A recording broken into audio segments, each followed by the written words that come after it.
This is the X-Zone Broadcast Network, broadcasting worldwide on broadcast affiliates and satellite program providers, including CNN Broadcast Network, Sirius Satellite Network, Star Media, Good News Radio Network, Angel Broadcast Network, Wiki Broadcast Network, and WPBN TV. For more information on the X-Zone Broadcast Network, visit us at www.xzbn.net.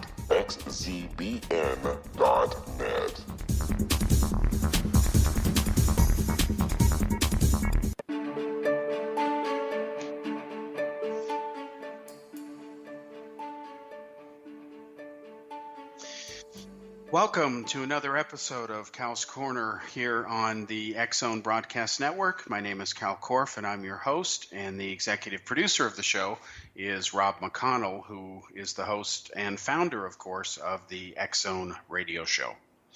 Welcome to tonight's episode. We have a special one in mind, at least in my view, and hopefully in yours as well.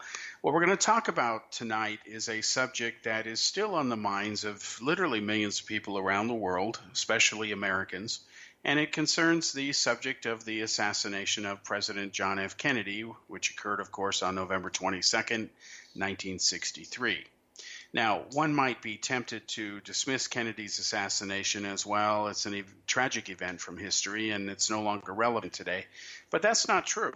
And to prove that it is absolutely, completely relevant and still on the minds of millions of people, as it should be, President Donald Trump has announced that in the next couple of days, barring something completely unexpected, the remainder of the still classified Kennedy assassination files, or JFK files, if you will finally be released to the public. President Trump has said, and he's right on this, that the American people have a right to know. Now, to be clear, this is not some sort of new idea that Trump came up with, although he deserves credit for making this move and issuing the order to release not only the remainder of the files, but to also release unredacted versions of previous files that have been released by the government under the Declassification Act for JFK's records, but many of those files were blacked out. Trump has ordered that they be uncensored. So unless there is an objection that can pass what one might call the smell test, it looks like they're all finally going to come out.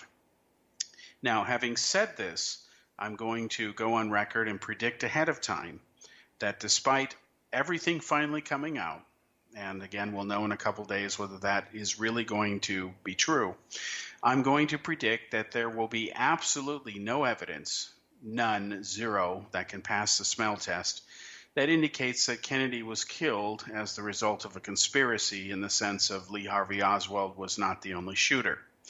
And this comes to the crux of why people are still fascinated by Kennedy's murder from 1963. Even young people who were not born yet are interested in this subject.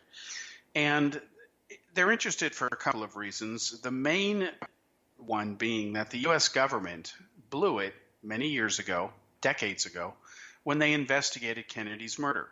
They released what was called the Warren Commission report, and while it was admirable that they investigated the murder, the investigation had a lot of problems, and by the time that they wrote their final report, even the Warren Commission did not have the conclusive evidence that Kennedy was killed only by Oswald, yet that is the conclusion that they reached. So, I repeat, they didn't have all the smoking gun evidence that would be discovered decades later, that Oswald did act alone. That's beyond dispute, and by the time this show is over, we will prove it. But the Warren Commission, their investigation was incomplete. It didn't even look into certain areas that were classified. It didn't even know about them. We'll get into that after the commercial break. But they concluded that Oswald acted alone, even though they didn't have the definitive evidence to prove it. And when data started to materialize over the years that there were not only problems with the report, but that the investigation was incomplete, then when the information came out, especially in the public hearings of the Church Committee in the 1970s, that Robert Kennedy and John Kennedy, when he was president, he and his brother, because Robert was the Attorney General at the time, They had conspired in secret to not only assassinate Cuban dictator Fidel Castro, which they're not supposed to be in that business, but they did anyway. It was an initiative that they championed, and it remained a dirty secret and classified and hidden from the Warren investigators. They didn't know anything about it. And that was rather inconvenient for the Warren Commission because Oswald was absolutely visiting the Cuban embassy in Mexico trying to redefect to that country days before he shot and killed President Kennedy. So this whole assassination scenario of what really happened to John Kennedy, how he was killed, it's rather detailed. In fact, I spent 16 years of my life studying the subject in detail. And after the commercial break, I'll explain how that study evolved, what its conclusions were, why it became a bit famous, if you will. It was featured widely in the media, and why its conclusions all these decades later have still remained valid. In fact, they have been independently confirmed by other researchers who are much more competent than I'll ever be on things like computer 3D animation. So we're going to take a break in a moment and come back and start to get into the evidence about Kennedy's assassination, take you up through time to the present, and we'll be back in a moment on Cal's Corner here on the X-Zone Broadcast Network.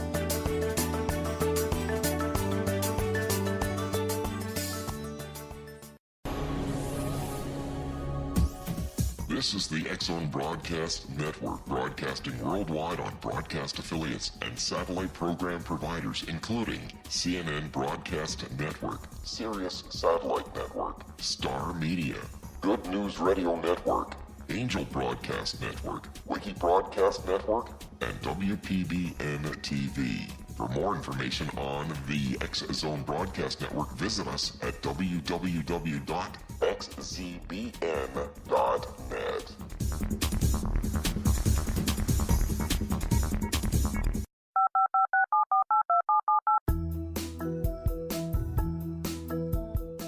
Did you know that when you're on the road with limited data or Wi-Fi, you can still listen to the X-Zone Radio Show with Rob McConnell, The Science of Magic with Gwilda Wiyaka, X-1, Dimension X, Space Patrol, and every minute of the X-Zone Broadcast Network by calling 213-401-0080, courtesy of Audio Now.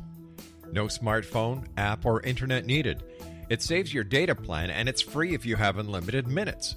Call 213-401-0080 to listen on any phone, anytime, anywhere.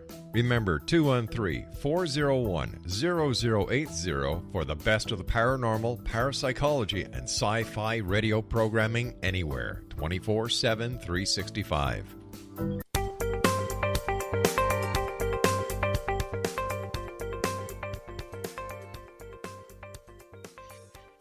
Welcome back to the second segment here on Cal's Corner Radio Show on the X-Zone Broadcast Network. My name is Kal Korff, and I'm your host, and the executive producer of the show, once again, is the legendary Rob McConnell. Now, tonight's subject is President John F. Kennedy's assassination from November 22nd, 1963.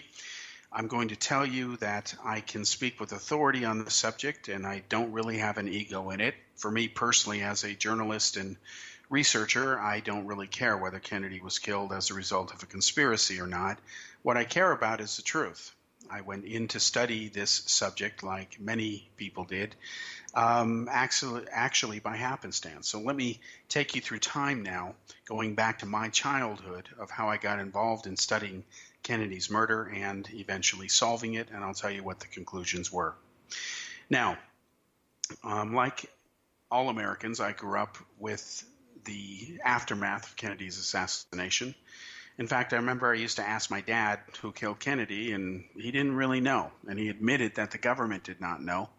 He believed there may have been a conspiracy to kill Kennedy. But for me, although it bothered me that nobody seemed to have a single answer, for me the issue didn't come to a head until I was in high school. Now, ironically, when I went to high school, I went to a high school named John F. Kennedy High School. It was named after President Kennedy because he had been killed. It was and still is located in Fremont, California. I went there for 4 years. And one day I was trying to save some time in doing an extra credit report for school. And I asked one teacher who killed Kennedy. I wasn't interested in the subject as far as trying to solve a mystery. So I wanted to save some time in the library and research in the report. I could write basically what he told me. So he told me that Lee Harvey Oswald had killed Kennedy. I asked another teacher and I got a different answer. He told me the mafia killed Kennedy. Then I asked another teacher and he told me that Lyndon Johnson, working with the FBI and CIA, did it because Kennedy was opposed to the Vietnam War. So basically, I quickly realized as a young student that if I asked 10 people who killed Kennedy, I would get at least 11 opinions. And that began to bother me. What bothered me was that here was a real historical event, a very earth-changing event for society back then and subsequently. The President of the United States, the most powerful man in the world at the time, he gets cut down in the prime of his life, and nobody can say who killed him. That just doesn't make any sense.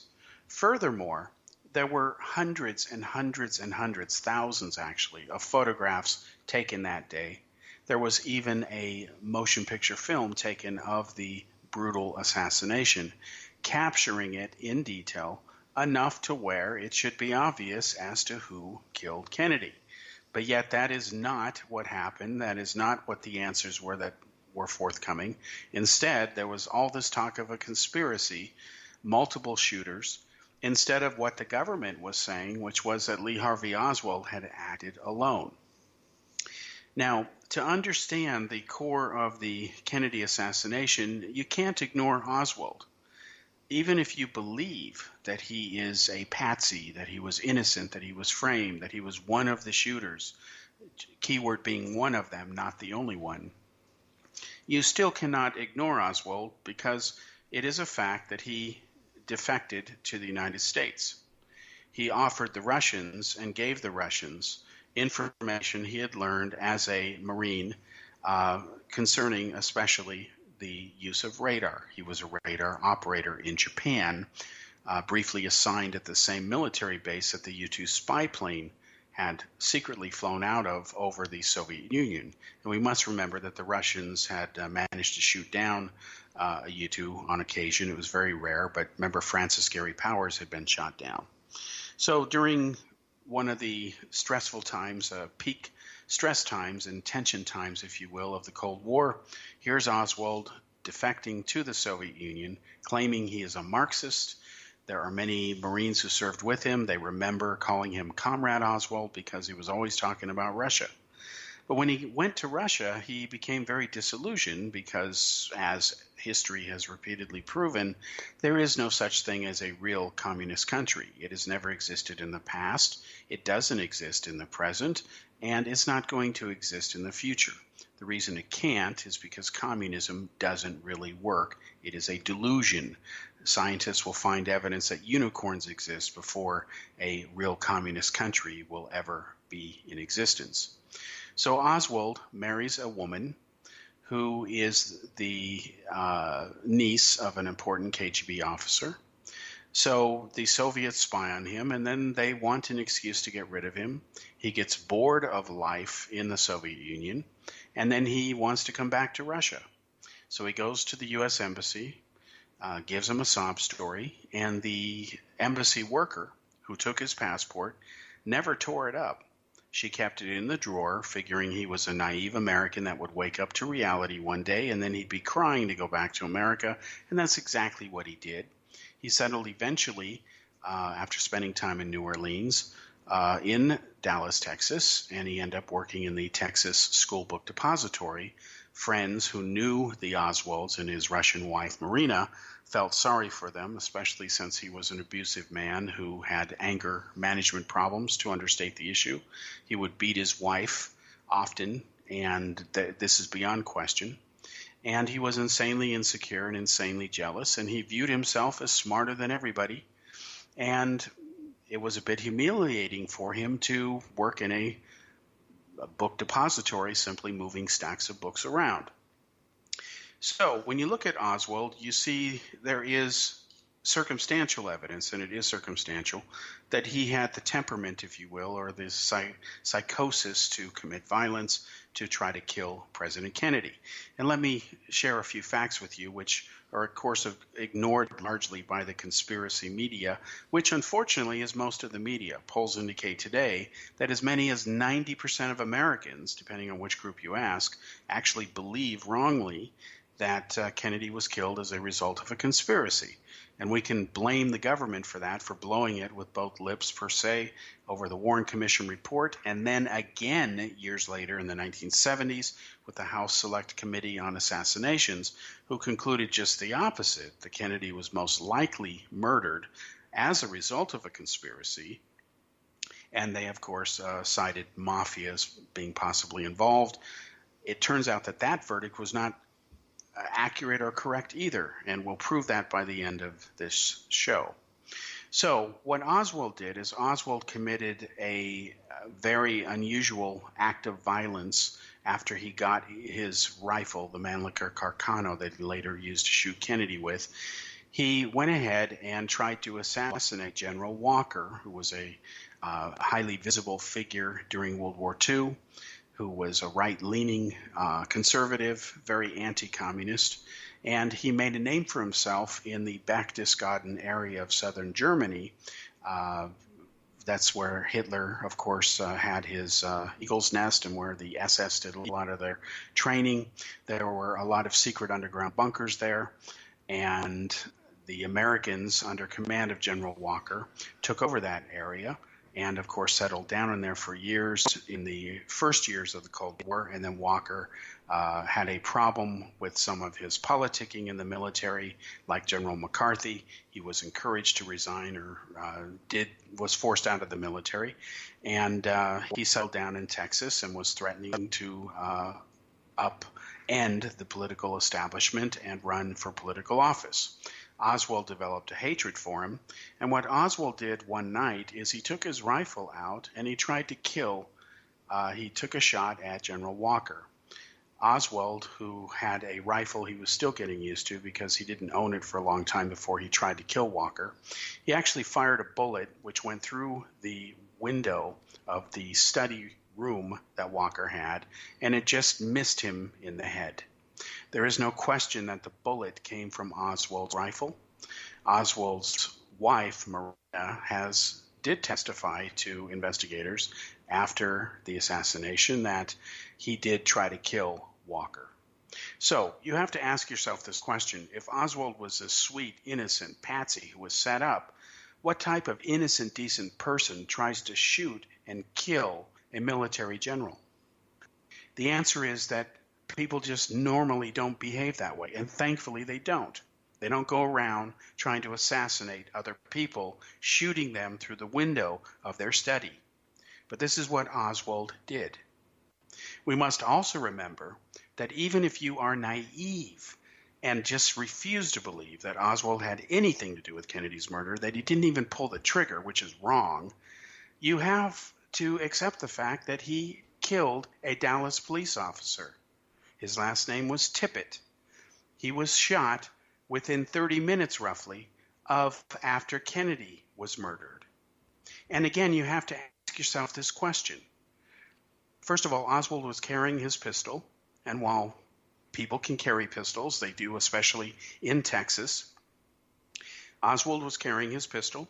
He was stopped by Officer Tippit, J.D. Tippit, and what happened is Oswald killed him.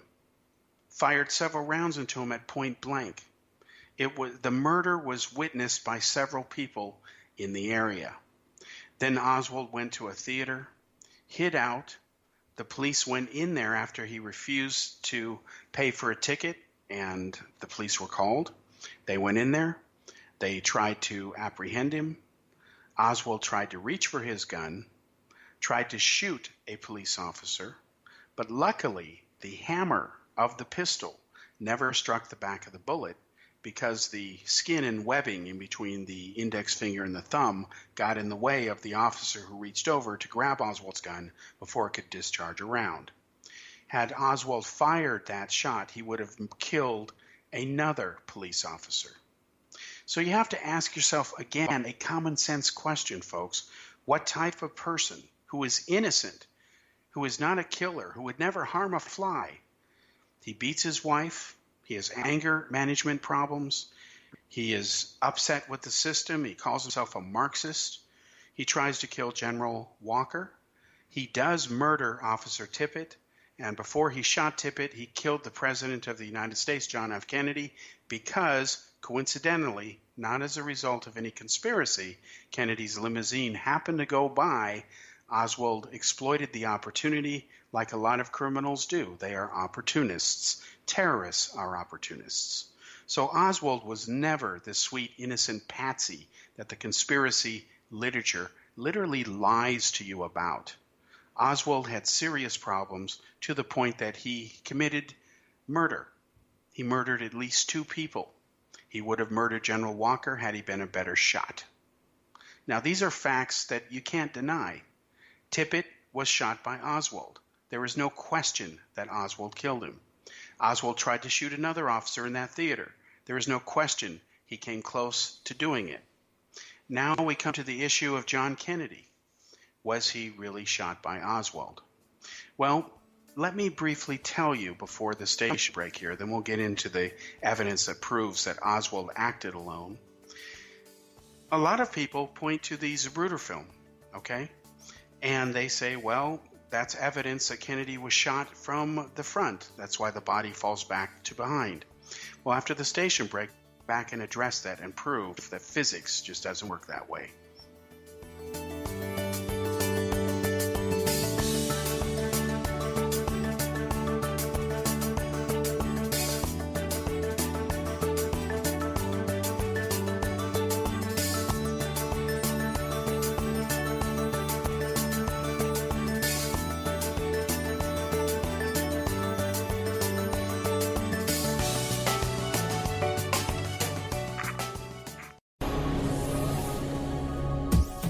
This is the X-Zone Broadcast Network, broadcasting worldwide on broadcast affiliates and satellite program providers, including CNN Broadcast Network, Sirius Satellite Network, Star Media, Good News Radio Network, Angel Broadcast Network, Wiki Broadcast Network, and WPBN TV. For more information on the X-Zone Broadcast Network, visit us at www.xzbn.net.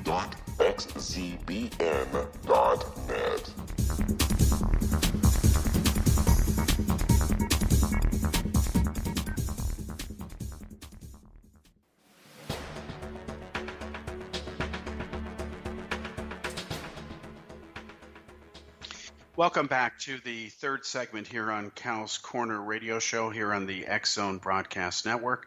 My name is Kal Korff, and I'm your host. And once again, the executive producer of the show is Rob McConnell. Now, tonight we've been talking about the assassination of President John F. Kennedy from November 22nd, 1963. Let's continue that, and we will now lay out in this segment all of the main points of evidence which conclusively proves that Kennedy was shot only by Oswald, not as the result of a conspiracy. Now, Kennedy's murder was captured on film by Abraham Zapruder. He took a famous 8mm movie that is nearly 30 seconds long that shows the assassination in enough detail where that film is the proverbial smoking gun, if you will, for lack of a better term, and don't mean to have a pun there. That basically is the linchpin of the case. That film has been looked at probably by more Americans than any other single piece of footage.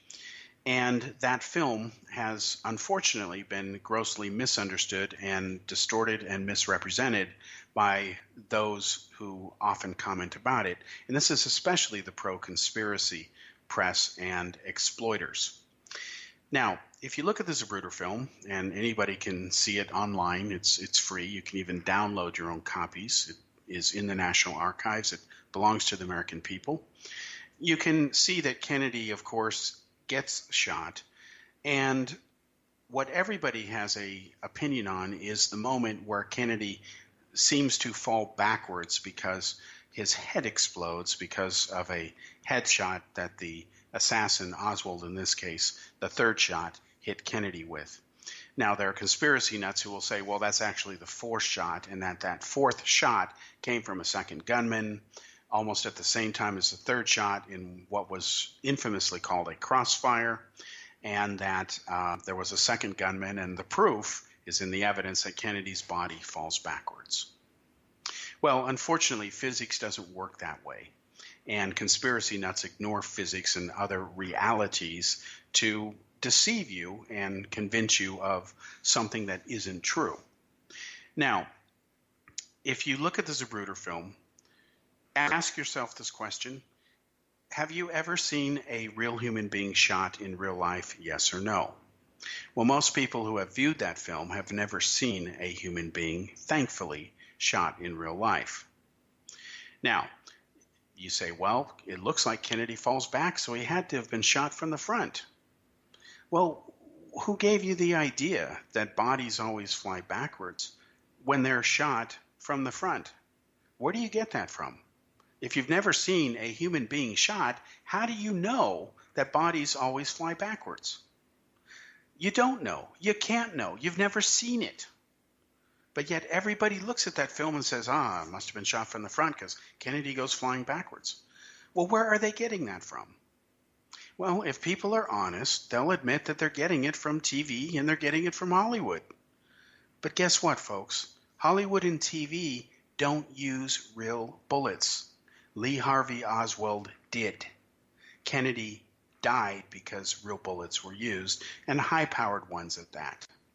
So, this idea that bodies always fly backwards because, somebody shot you from the front, again, physics doesn't work that way. Physics has never worked that way. And most people looking at this Zapruder film have never seen a person shot in real life, and they're not physicists. So let me explain to you now the real motion and mechanics of Kennedy's body and what this Zapruder film captured. And if you don't believe me, and I encourage you not to, don't take my word for what I'm about to tell you, check it yourself. And if I'm wrong, expose me, okay? Again, I don't have an ego in this, but what I'm telling you is the truth. Now, in the Zapruder film, there is a couple of areas that solve Kennedy's murder. And anybody can verify this. I can share this with you because facts are facts. And the greatest thing about facts is that anybody should be able to double check them anytime they want to. Facts are inviolate. They're irrelevant to people's opinions. They stand or rise or fall on their own. Now, regarding Kennedy, the Warren Commission made the mistake of assuming something very wrong.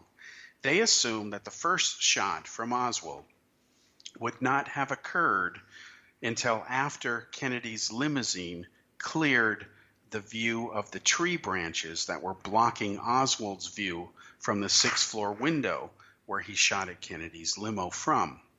In other words, they said, well, nobody would shoot with tree branches blocking their view. That would be a stupid thing to do. So the first shot must have been after Kennedy cleared the tree branches that were obscuring Oswald's view. Well, it turns out that wasn't true. In fact, the first shot actually occurred around frames 160 to 161 of the Zapruder film. And we know that because you can try this experiment yourself. You can try it with firecrackers. When people hear loud noises, especially unexpectedly, if they're holding a camera, they're going to shake a little bit, okay? It's called the shake effect.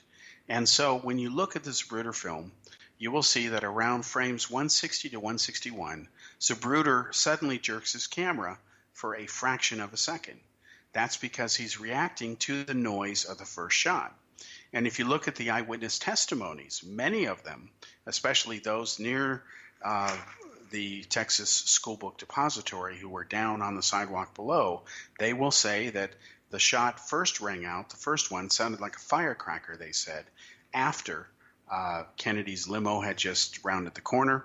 And if you triangulate where people said they saw it, it puts it around frames 160 to 161 of the Zapruder film, and you do see this jerky motion consistent with the shot. Now, the second shot. This is the most contentious other than the headshot. Now, this is what has been derisively called by conspiracy nuts as the so-called magic bullet.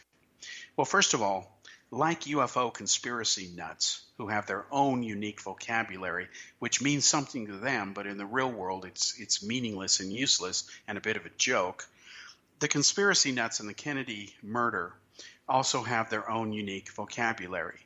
They will describe this bullet in the second shot as being a magic bullet, as if it has some impossible characteristics. They talk about the bullet hitting Kennedy in the back, exiting his throat, and then making a turn in midair to the right, where it then reverses direction and goes to the left and strikes Governor John Connally in the back, and then exits below his right nipple.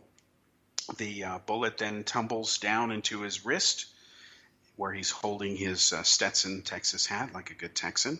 It exits the wrist. It then enters the leg, and then was magically found rolling out of his pants later at Parkland Hospital, and they claim the bullet was in pristine condition.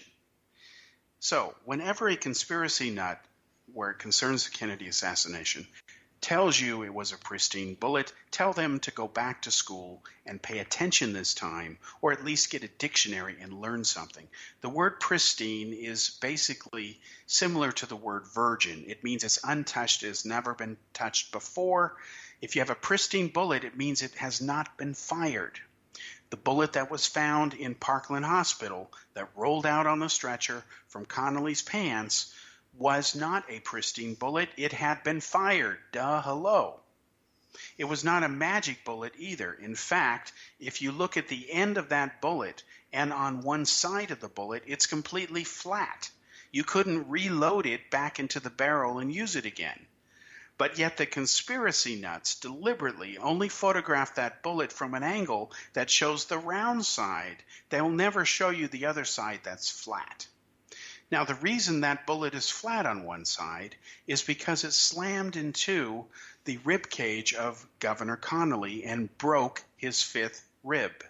It then exited below his nipple, it entered his wrist, and it didn't shatter the bone in such a way that caused him to release his hat. You can see his wrist flicks up. That's an indication of when the bullet struck the wrist. And in fact, if you look at John Connally in the Zapruder film itself, you can actually see the moment that one bullet, and yes, it was one bullet, the second shot, went through both Kennedy and Connally and ended up being slowed so much in velocity that it rolled out of his pants at Parkland Hospital. And let me prove to you how you can do that. If you look at frames 224 and 225 and 226 of the Zapruder film, look at Governor Connally. Don't look at Kennedy. And this is the big mistake that everybody made. They looked at Kennedy. Well, if you look at Connally, you will see during those 3 frames of that film, and I know this because I'm the one who found it, and I'd love to tell you it was due to some brilliant analysis, was actually an accidental discovery, which I'll get to in a moment. But if you look at frames 223, 224, 225, and okay, look at 226 as well, you will see the right lapel of Governor Connally's suit flip up for a fraction of a second and then suddenly go back down. That moment in those 3 to 4 frames where the lapel violently flips up and goes back down is the actual moment that the bullet has pierced his suit. You have to remember that the frames of that movie that was shot by Zapruder, they went through the camera at a bit over 18 frames a second. So this is a very small period of time.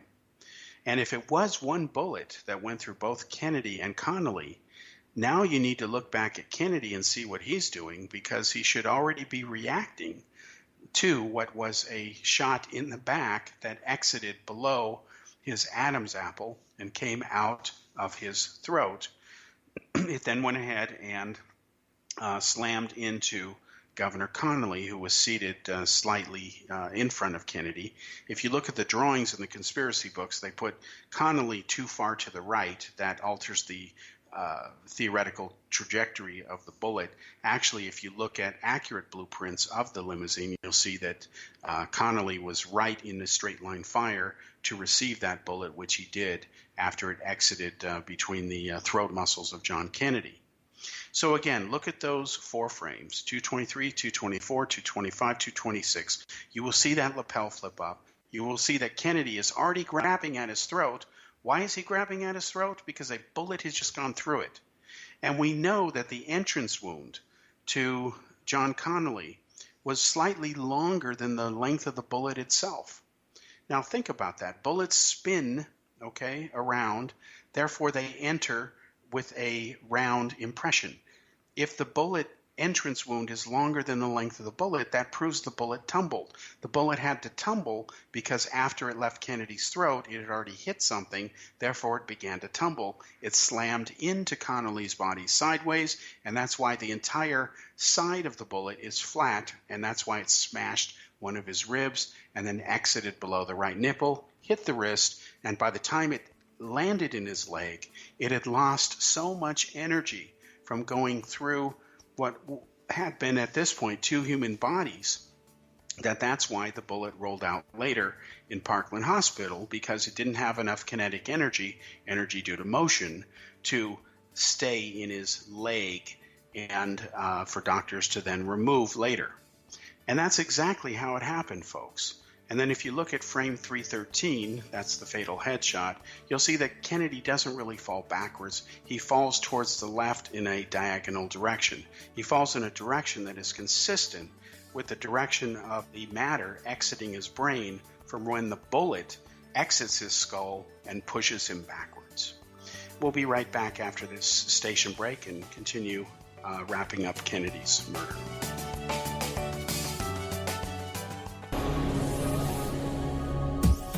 This is the X-Zone Broadcast Network, broadcasting worldwide on broadcast affiliates and satellite program providers, including CNN Broadcast Network, Sirius Satellite Network, Star Media, Good News Radio Network, Angel Broadcast Network, Wiki Broadcast Network, and WPBN TV. For more information on the X-Zone Broadcast Network, visit us at www.xzbn.net.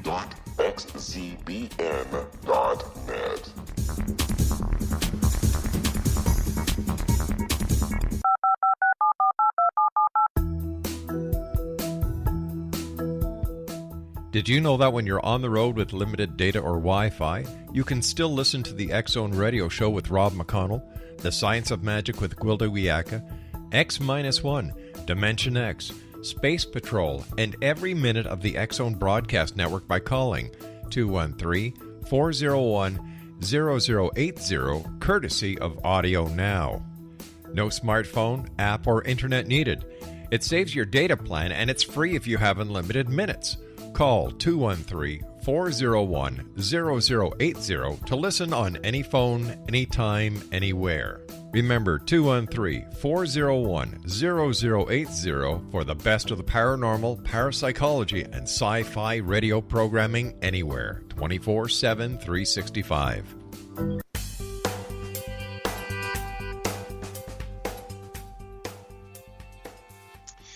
Welcome back to the fourth and final segment of Kal's Corner radio show here on the X-Zone Broadcast Network. My name is Kal Korff, and I'm your host.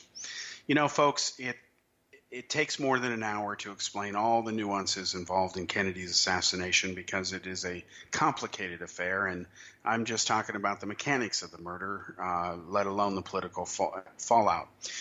So, getting back to what we were saying, again, if you look at frames 223 through 226 of this Zapruder film, you will see, again, this lapel flipping up, and that is the moment of the second shot, and you will see Kennedy is already grabbing for his throat because a bullet has already exited his throat and is slammed into Governor Connally. The lapel flipping up was caused by the bullet going through Connally's suit and body. So now that we've proven that there is no magic bullet, that it is wrong to use that term and the term pristine bullet when it wasn't pristine, and we've proven that the conspiracy nuts love to photograph that bullet conveniently from an angle which makes it look like it's in perfect condition when it is not. Let's talk about the fatal headshot, okay? Again, if you look at the Zapruder film, you will see that Governor Connally is lined up perfectly to receive that second shot. Then you see Kennedy falling what seems to be backwards, but if you really look at the way he's falling, it's at an angle. And the reason he's falling at an angle is because so much matter is coming out of the right forward portion of his skull that it's pushing his body backwards, okay? So people will look at that and say, well, he must have been shot from the front. That's why he's falling backwards. Again, most people who say that have never seen a human being, thankfully, shot in real life. They get their so-called expertise opinions from Hollywood movies, from TV, cop series, or whatever, and Hollywood uses blanks. Oswald used real bullets. So there is no evidence at all, none, zero, that proves that Kennedy was shot from the front by a second grassy knoll gunman. Now, people will say, well, there is evidence. In fact, there are witnesses. We have their accounts. We saw some of them in the movie JFK by Oliver Stone, or we read about the conspiracy in Jim Mars's book, because Mars was a consultant to Oliver Stone. Well, first of all, I knew Jim Mars. He's no longer with us. He passed away. But I will tell you point blank that we had a falling out over two issues. One is I was able to prove to him that he was outright lying, I'm being blunt with you, in his Kennedy book. And he was a believer in the Billy Meier UFO cult. He actually has about 10 pages dedicated in his book on UFOs about the cosmic Watergate, which doesn't really exist. And I told him that, you've destroyed your credibility. First of all, you're not telling the truth regarding Kennedy, and I'll prove that in just a second. Now you're a Billy Meier believer, and of course I exposed the Meier UFO cult in my book Spaceships of the Pleiades, the Billy Meier story, and we've done it here on the X Zone Broadcast Network. There was a special recently, I believe it was in August, exposing Billy Meier on Rob McConnell's X Zone radio show. So the fact that Meier was exposed for many years before Mars wrote his book, he just chose to ignore that, is Mars's problem. Now let me prove to you where Mars outright lied. Jim Mars puts in his book that Jean Hill, the lady dressed in the famous red overcoat, the lady in red as she loved to call herself, saw the second gunman on the grassy knoll, and she even wrote a book and said she chased him, and she told this fantastic story to Jim Mars. Well, I pointed out to Mars what was obvious. If you look at photographs taken that day by many different photographers, and even the Zapruder film itself that show Jean Hill, because you can't miss her, she's the only one wearing a bright red raincoat that day, you'll see that she didn't chase any assassin. In fact, photographs taken by many different photographers, and you can look them up on the internet, folks, don't take my word for it, show that Jean Hill didn't even cross the street for up to 2 minutes after Kennedy had been shot. So what was the other assassin doing? Waiting for her to come chase him? Were they playing tag? No, she was lying. So when she says that she immediately ran across the street, ran up the knoll, saw these bright red drops on the ground, which turned out to be from a snow cone, all of that is just made up. She might as well have said she saw a unicorn as well.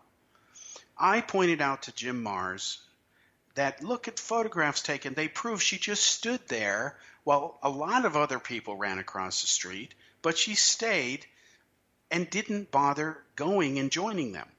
In fact, she looked confused. In fact, if you look at freeze frames of the Zapruder film, you'll see that she wasn't even looking at Kennedy when the headshot went down. She was looking back towards the depository.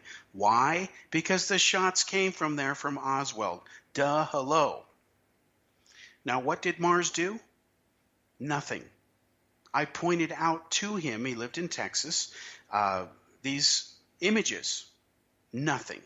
He didn't write a retraction, didn't correct nothing. And till the time he went to his grave, he repeated the same story over and over, the story about Jean Hill, not telling people the truth.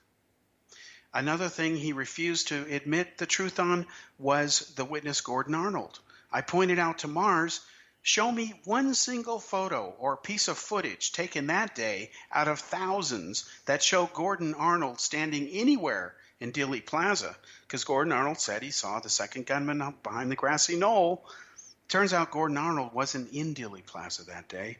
He doesn't show up in any pictures. And he had to if he was there. Everyone else is visible, but not him, because he wasn't there. And then there's Ed Hoffman, the deaf mute, who said he saw the second gunman. Well, I've been to Dealey Plaza, so have countless other people. And if you stand where Hoffman says he was standing, where he said he was looking at what he was observing, it turns out that he'd have to have the eyes of a hawk to see what he claims. It just isn't true. He was too far away to see anything of any value. And, of course, he said nothing during the Warren Commission years, and they just ignore that. Jim Mars ignored it. So the so-called three hardcore witnesses to Kennedy's murder that say they saw the grassy knoll gunman and, in the case of Jean Hill, even chased him, they're liars. And you can look at photographs taken that day, especially of Jean Hill, and you will see that she's standing right there. She's not chasing anybody.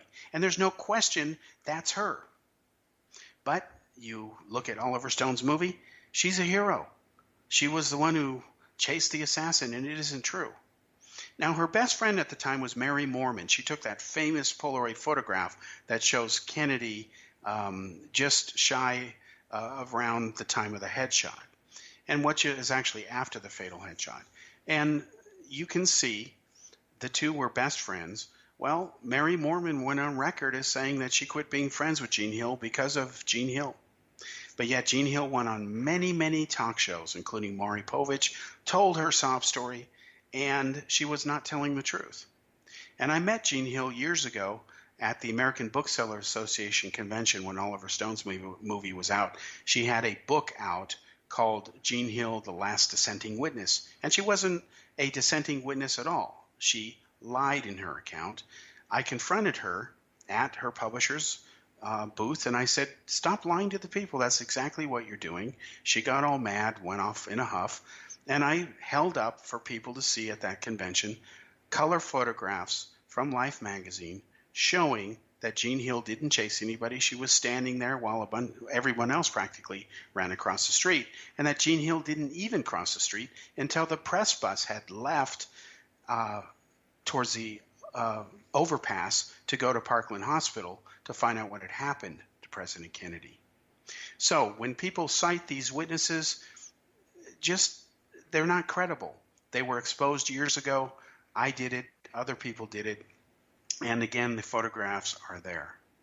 Now, what about this so-called 3 seconds or 3 shots in 6 seconds?